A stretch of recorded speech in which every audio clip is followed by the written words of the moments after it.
So Cool. So, you know, a lot of times what we hear is there's this talk about, you know, how do we go about designing culture? And what I wanted to do is walk you through a little bit, and this is a very interesting kind of concept that came over me probably about 2 or 3 months ago that I was looking at.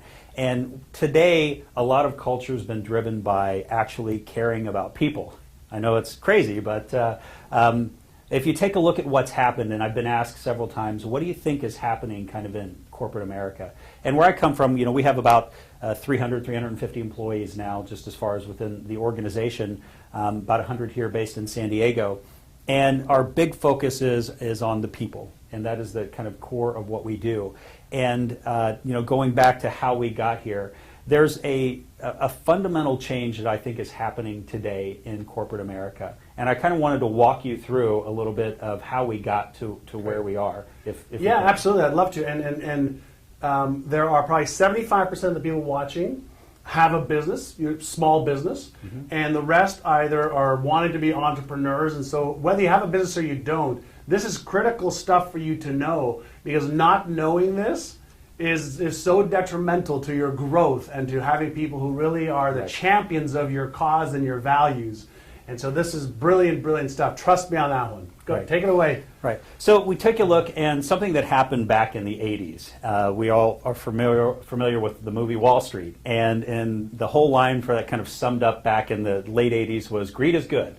And that's a certain type of culture. But basically what happened is, no matter whether you have a giant company or whether you're a 5-man or 2-man operation, the idea was, oh, just come and you get as greedy as you can. And we saw it happen in the stock market with irrational exuberance. And you know, what comes up must come down. But what happened is everyone kind of started feeding into the whole internet craze, and things are going nuts. And oh man, I can make money just by doing nothing and raise funding like crazy. And you were in that phase as well. We had a real business. But yeah, but that's the whole key is that folks focused not necessarily on building a real business. What they focused on was developing sock puppets instead of actually their whole business. And you know, the whole goal and the whole what happened at that point is, I kind of say that people became emotionally bankrupt, and corporations, businesses in general, became bankrupt. And what you had is everything from MCI WorldCom to Enron that not only just stole from investors, but they stole from their own people. Right. And it's these sorts of things that basically left the company emotionally bankrupt, and people got this very nasty taste of business, right? And if you're in business, oh, you're a bad dude, and you know, and that was just kind of a horrible thing that happened. And then you tack along with that the perils of 9/11, and now you had corporations that started waking up, going, wait a second, this is not the type of company that we want to run.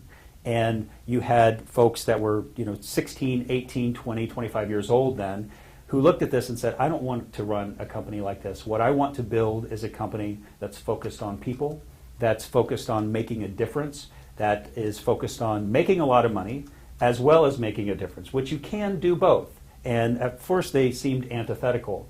But the idea that corporations, and again, I say corporations, whether you're a one-man operation or whether you have 1,000 employees. Or one-woman operation. That's right, absolutely, yes. That you make a difference that's focused on not just about you and making money, but it's also what can you contribute. Very simply to what you're doing right here, right now. It's, and we were talking a little bit earlier, it's not only do I want to run a business, but you want to contribute to people's lives, right? And your life. One of my highest values. Absolutely. So, yeah. And we see that sea change happening. And what will happen and why it's important for your business, as your business continues to grow, what I believe will happen over the next 10, 15 years is this new generation of people that are currently in high school and college, they're going to get out of high school and college and they're going to look for a great company to work. And the greed, the old way of doing business is going to go out of style.